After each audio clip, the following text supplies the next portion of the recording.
Chapter 7 of Winnie the Pooh by A. A. Milne. This recording is in the public domain, read by John and Katie Greenman. Chapter 7, in which Kanga and Baby Roo come to the forest and Piglet has a bath. Nobody seemed to know where they came from, but there they were in the forest, Kanga and Baby Roo. When Pooh asked Christopher Robin, "How did they come here?" Christopher Robin said, "In the usual way, if you know what I mean, Pooh." And Pooh, who didn't, said, "Oh." Then he nodded his head twice and said, "In the usual way? Ah." Then he went to call upon his friend Piglet to see what he thought about it, and at Piglet's house he found Rabbit, so they all talked about it together. "What I don't like about it is this," said Rabbit. "Here are we, you, Pooh, and you, Piglet, and me, and suddenly—" "And Eeyore," said Pooh.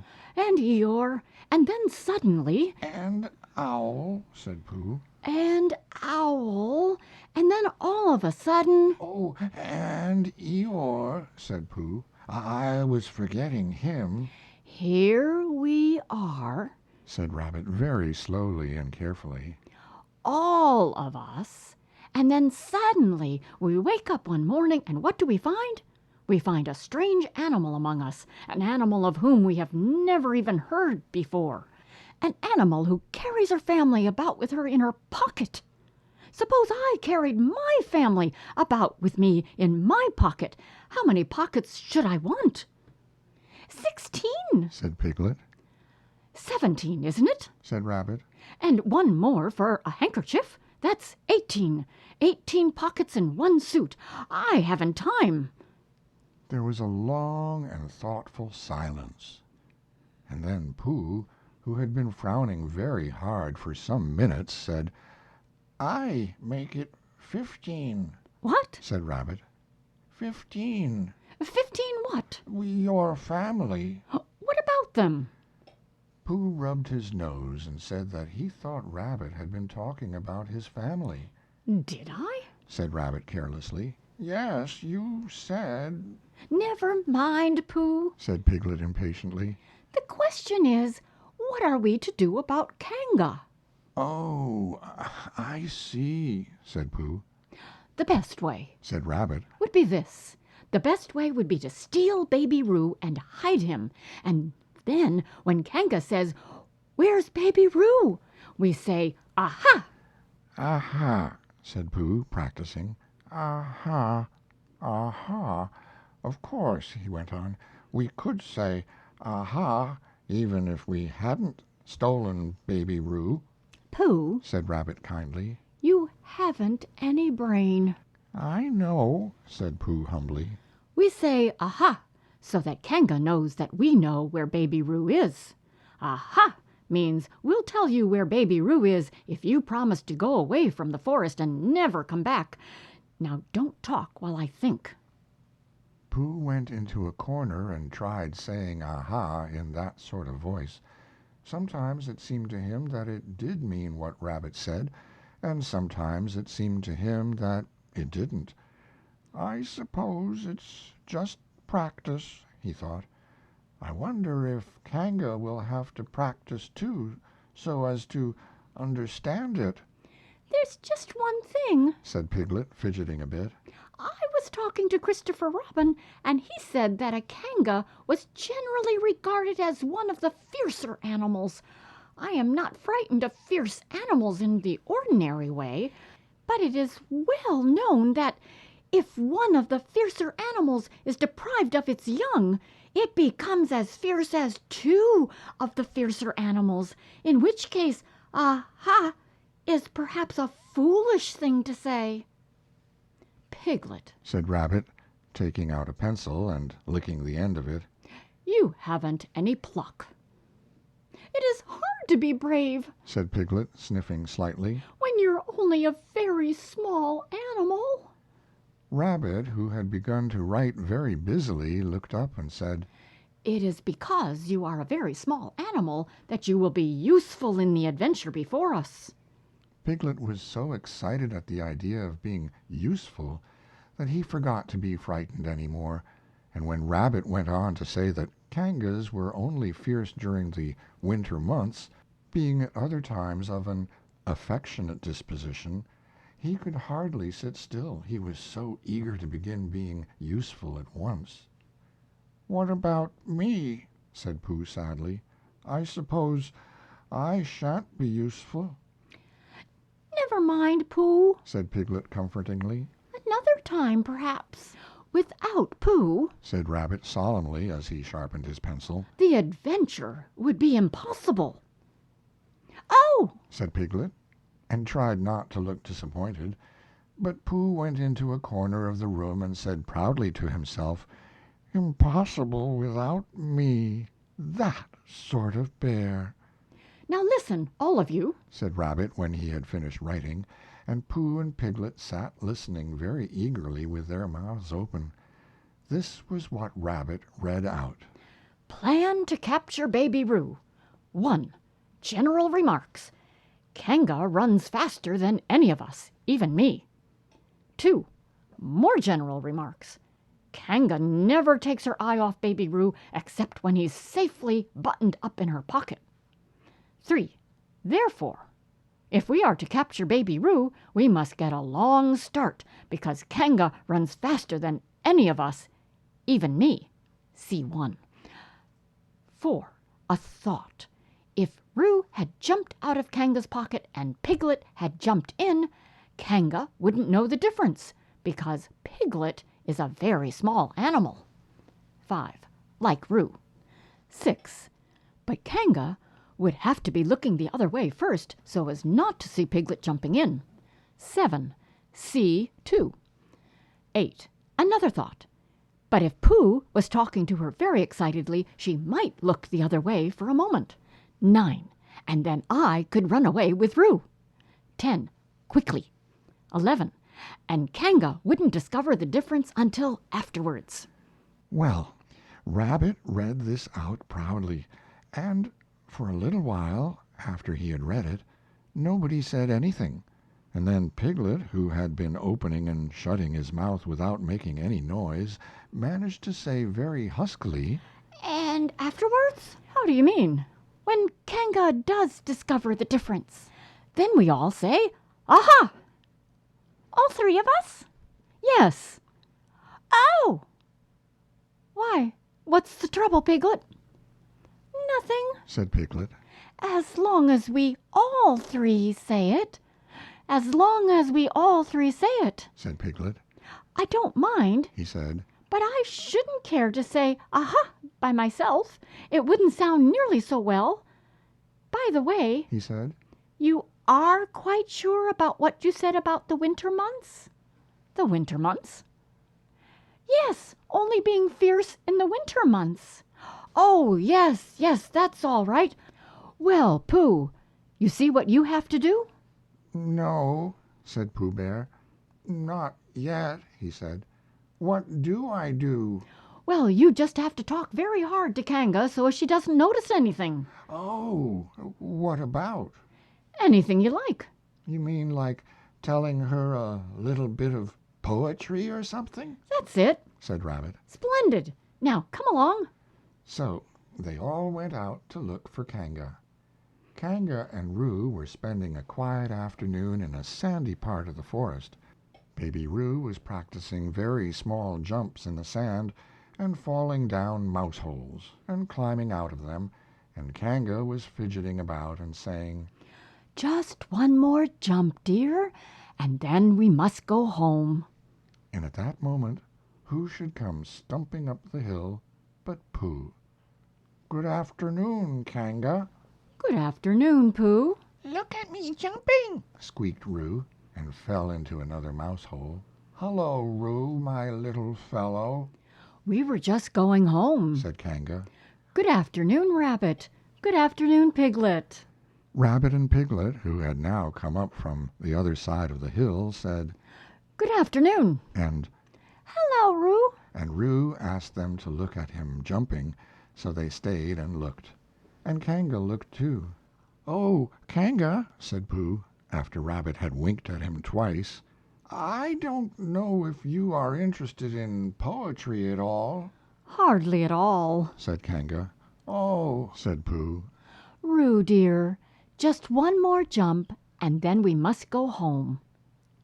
There was a short silence while Roo fell down another mouse hole. "Go on," said Rabbit in a loud whisper behind his paw. "Talking of poetry," said Pooh, "I made up a little piece as I was coming along. It went like this. Now let me see," "Fancy," said Kanga. "Now, Roo dear, you'll like this piece of poetry." said Rabbit. "You'll love it." said Piglet. "You must listen very carefully, said Rabbit. so as not to miss any of it." said Piglet.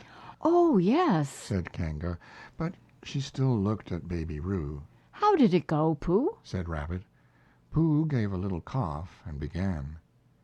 "On Monday, when the sun is hot, I wonder to myself a lot. Now is it true or is it not, that what is which, and which is what?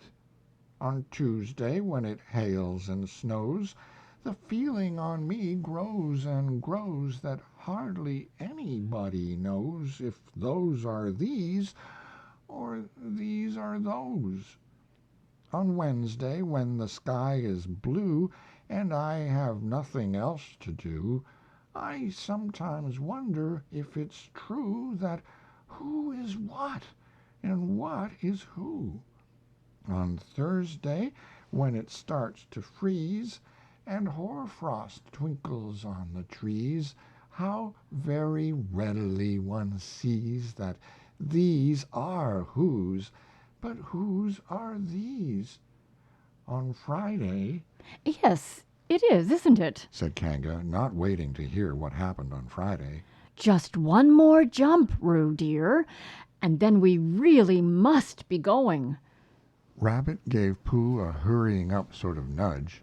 "Talking of poetry," said Pooh quickly, "have you ever noticed that tree right over there?" "Where?" said Kanga. "Now, Roo." "Right over there," said Pooh, pointing behind Kanga's back. "No." said Kanga. "Now jump in, Roo dear, and we'll go home. You ought to look at that tree right over there." said Rabbit, "Shall I lift you in, Roo?" and he picked up Roo in his paws. "I can see a bird in it from here," said Pooh. "Or is it a fish?"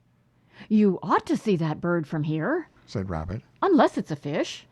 "It isn't a fish, it's a bird." said Piglet. "So it is." said Rabbit. "Is it a starling or a blackbird?" said Pooh. "That's the whole question. said Rabbit. Is it a blackbird or a starling?" And then at last Kanga did turn her head to look, and the moment that her head was turned, Rabbit said in a loud voice, "In you go, Roo." and in jumped Piglet into Kanga's pocket, and off scampered Rabbit with Roo in his paws as fast as he could. "Why, where's Rabbit?" said Kanga, turning round again. "Are you all right, Roo dear?" Piglet made a squeaky Roo noise from the bottom of Kanga's pocket. "Rabbit had to go away," said Pooh. "I think he thought of something he had to go and see about suddenly." "And Piglet?" "I think Piglet thought of something at the same time, suddenly," "Well, we must be getting home." said Kanga. "Goodbye, Pooh." And in 3 large jumps she was gone. Pooh looked after her as she went. "I wish I could jump like that," he thought. "Some can and some can't. That's how it is." But there were moments when Piglet wished that Kanga couldn't. Often, when he had had a long walk home through the forest, he had wished that he were a bird. But now he thought jerkily to himself at the bottom of Kanga's pocket, "If this is flying, I shall never really take to it." and as he went up in the air he said, "Ooh! and as he came down he said, Ow! and he was saying, Ooh! Ow! Ooh! Ow! Ooh! Ow!" all the way to Kanga's house. Of course, as soon as Kanga unbuttoned her pocket she saw what had happened. Just for a moment she thought she was frightened, and then she knew she wasn't, for she felt quite sure that Christopher Robin would never let any harm happen to Roo. So she said to herself, If they are having a joke with me, I will have a joke with them. Now then, Roo dear, she said as she took Piglet out of her pocket. bedtime. Aha! Said Piglet, as well as he could after his terrifying journey, but it wasn't a very good aha, and Kanga didn't seem to understand what it meant. Bath first. Said Kanga in a cheerful voice. Aha! Said Piglet again, looking round anxiously for the others, but the others weren't there. Rabbit was playing with Baby Roo in his own house, and feeling more fond of him every minute, and Pooh, who had decided to be a Kanga, was still at the sandy place on the top of the forest, practicing jumps. I am not at all sure, said Kanga in a thoughtful voice, that it wouldn't be a good idea to have a cold bath this evening. Would you like that, Roo dear? Piglet, who had never been really fond of baths, shuddered a long, indignant shudder, and said in as brave a voice as he could, Kanga, I see the time has come to speak plainly. Funny little Roo, said Kanga as she got the bath water ready. I am not Roo, said Piglet loudly. I am Piglet. Yes, dear, yes, said Kanga soothingly. And imitating Piglet's voice, too. So clever of him. She went on as she took a large bar of yellow soap out of the cupboard. What will he be doing next? Can't you see? Shouted Piglet. Haven't you got eyes? Look at me. I am looking, Roo dear. Said Kanga rather severely. And you know what I told you yesterday about making faces. If you go on making faces like Piglet's, you will grow up to look like Piglet. And then think how sorry you will be. Now then, into the bath, and don't let me have to speak to you about it again. Before he knew where he was, Piglet was in the bath, and Kanga was scrubbing him firmly with a large, lathery flannel. Ow! Cried Piglet. Let me out! I'm Piglet! Don't open your mouth, dear, or the soap goes in, said Kanga. There, what did I tell you? You did it on purpose, spluttered Piglet as soon as he could speak again, and then, accidentally, had another mouthful of lathery flannel. That's right, dear, don't say anything, said Kanga, and in another minute Piglet was out of the bath and being rubbed dry with a towel. Now, said Kanga, there's your medicine, and then bed. What medicine? said Piglet. To make you grow big and strong, dear. You don't want to grow up small and weak like Piglet, do you? Well, then. At that moment there was a knock at the door. Come in, said Kanga, and in came Christopher Robin. Christopher Robin! Christopher Robin! cried Piglet. Tell Kanga who I am. She keeps saying I'm Roo. I'm not Roo, am I? Christopher Robin looked at him very carefully and shook his head. You can't be Roo, he said, because I've just seen Roo playing in Rabbit's house. Well, said Kanga. Fancy that. Fancy my making a mistake like that. There you are, said Piglet. I told you so. I'm Piglet. Christopher Robin shook his head again. Oh, you're not Piglet, he said. I know Piglet well, and he's quite a different color. Piglet began to say that this was because he had just had a bath, and then he thought that perhaps he wouldn't say that. And as he opened his mouth to say something else, Kanga slipped the medicine spoon in, and then patted him on the back and told him that it was really quite a nice taste when you got used to it. I knew it wasn't Piglet, said Kanga. I wonder who it can be. Perhaps it's some relation of Pooh's, said Christopher Robin. What about a nephew or an uncle or something?